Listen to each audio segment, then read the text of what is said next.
नमस्कार. मल्हार टीव्हीच्या सकाळच्या बातमीपत्रामध्ये आपलं स्वागत. मावळ लोकसभा मतदारसंघातील भाजप, शिवसेना, राष्ट्रवादी काँग्रेस, आरपीआय, पीआरपी, रासप आणि मित्रपक्ष महायुतीचे उमेदवार खासदार श्रीरंग बारणे आज आपला उमेदवारी अर्ज दाखल करणार आहेत. या निमित्ताने महायुतीच्या वतीने जोरदार शक्ती प्रदर्शन करण्यात येणार आहे. खासदार बारणे हे आकुर्डी खंडोबा माळ येथून भव्य मिरवणुकीने PMRDA कार्यालयापर्यंत जाऊन आपला उमेदवारी अर्ज दाखल करतील.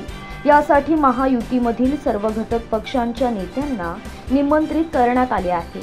खासदार बारणे हे सन 2014 आणि 2019 असे सलग दोनदा लोकसभा निवडणूक जिंकलेले असून यंदा तिसऱ्यांदा निवडून येत विजयाची हॅट्रिक करण्यासाठी ते सज्ज झाले आहेत.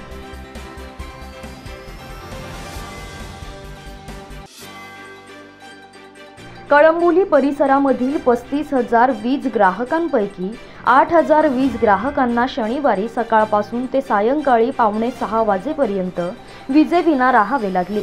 जेसीबीचे काम सुरू असताना वीज वाहिनी तुटल्याने दिवसभर वीज गायब होती.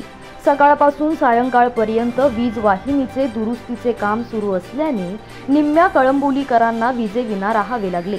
पनवेल महापालिकेचे कळंबोलीत अमर रुग्णालय ते रोडपाली विसर्जन तलाव या रस्त्याचे काँक्रिटीकरणाचे काम सुरू आहे.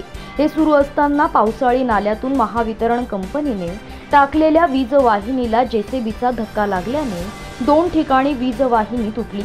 त्यामुळे या वीज वाहिनीवर 8,000हून अधिक वीज ग्राहक असल्याने सर्व ग्राहकांना विजेविना राहावे लागले.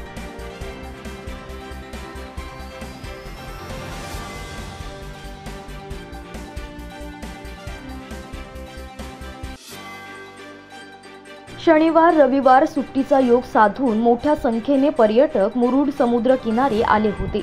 विद्यार्थ्यांच्या परीक्षा संपल्यानंतर प्रथमच मुरुड आणि काशीद समुद्र किनारी पर्यटकांची गर्दी दिसून आली.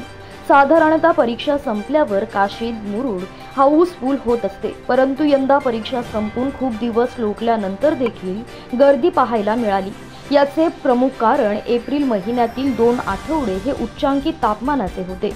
त्यामुळे पर्यटक फिरायला बाहेर पडत नव्हते.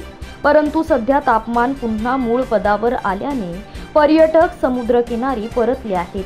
पर्यटकांनी समुद्र स्नान, उंट सफारी, वाळूवर चालणाऱ्या गाड्या, घोडेस्वारांची आनंद लुटला.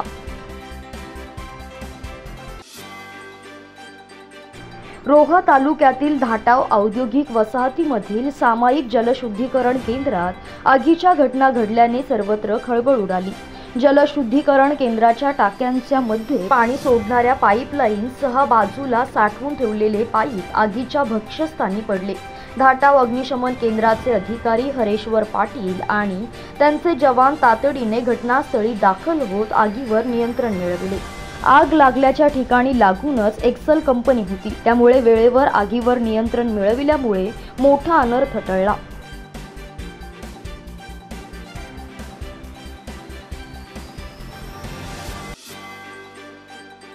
मुंबईकडून पुण्याकडे जाणाऱ्या खासगी प्रवासी बसला द्रुतगती मार्गावर खंडाळा घाटात मध्यरात्रीच्या सुमारास भीषण आग लागली. आग लागल्याचे लक्षात येताच बसमधील सर्व 38 प्रवाशांनी सुखरूपपणे बाहेर धाव घेतल्याने मोठी दुर्घटना टळली. लग्नाचे वराड असलेली बस मुंबईहून सोलापूरला जात होती.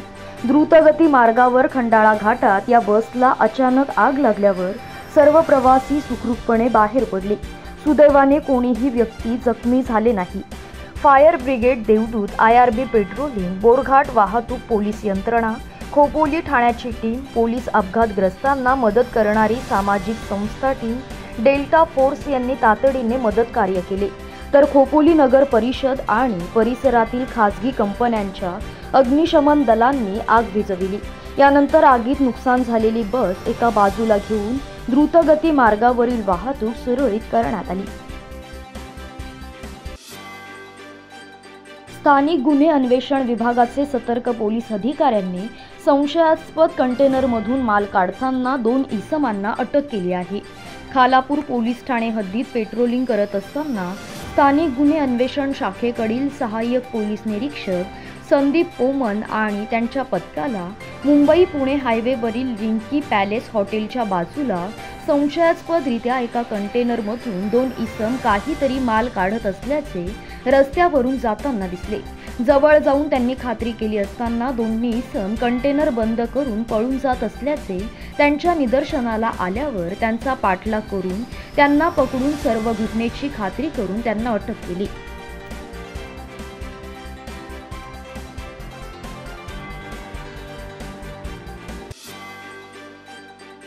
चौक कलोते येथील माधवबाग हॉस्पिटल शाखेच्या अंतर्गत तज्ज्ञ डॉक्टरांच्या मार्गदर्शनाखाली मोफत हृदयरोग आणि आरोग्य तपासणी शिबिर आयोजित करण्यात आले होते।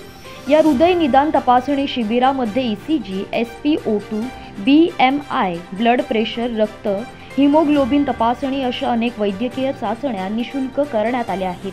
तसेच उपचारादरम्यान आवश्यक अशा औषधाची मोफत वाटप करण्यात आल्याने शेकडो गरीब गरजू कामगार वर्ग तसेच स्थानिक नागरिकांनी या आरोग्य सेवेचा मोठ्या प्रमाणात लाभ घेतला। या कार्यक्रमासाठी आई समाज कल्याण संस्थेचे संस्थापक अध्यक्ष अब्दुल हाई शेख यांनी आरोग्याबाबत जनजागृती निर्माण व्हावी यासाठी आपल्या संस्थेच्या माध्यमातून आरोग्य दूत नेमले होते।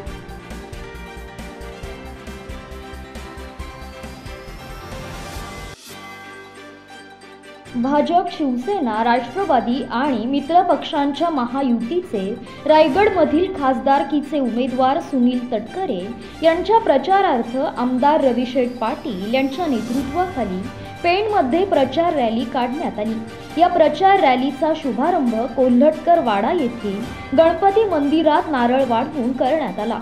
ढोल ताशांच्या गजरात ही रॅली बाजारपेठ, खाटीक आळी, खान मोहल्ला, महावीर मार्ग, कोळीवाडा, पेण नाका या ठिकाणी फिरविण्यात आली। यावेळी ठिकठिकाणी रॅलीचे फटाक्यांच्या आतिषबाजीत स्वागत करण्यात आले। यावेळी जैन बांधव, मुस्लिम बांधव, पेण, कोळीवाडा, विठ्ठल आळी येथे आमदार रविशेठ पाटील, आमदार अनिकेत तटकरे, माजी आमदार धैर्यशील पाटील आणि पदाधिकाऱ्यांचे पुष्पगुच्छ देऊन स्वागत करण्यात आले।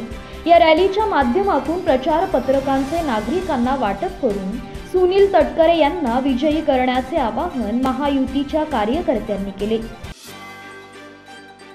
मावळ लोकसभा मतदारसंघाचे महायुतीचे अधिकृत उमेदवार श्रीरंग अप्पा बारणे यांच्या प्रचारार्थ पनवेल परिसरात भाजपचे मावळ लोकसभा निवडणूक प्रमुख आमदार प्रशांत ठाकूर यांच्या मार्गदर्शनाखाली कार्यकर्ते आणि पदाधिकारी प्रचार करत आहेत। त्या अंतर्गत आदई पंचायत समिती, विहीघर, खारघर, कानपोली, हेदुटणे, कळंबोली, आसुरगाव गावात प्रचार करण्यात आला। यावेळी पदाधिकारी आणि कार्यकर्त्यांनी प्रचार पत्रकांचे वाटप मतदारांना करत श्रीरंग बारणे यांना विजयी करण्याचे आवाहन केले।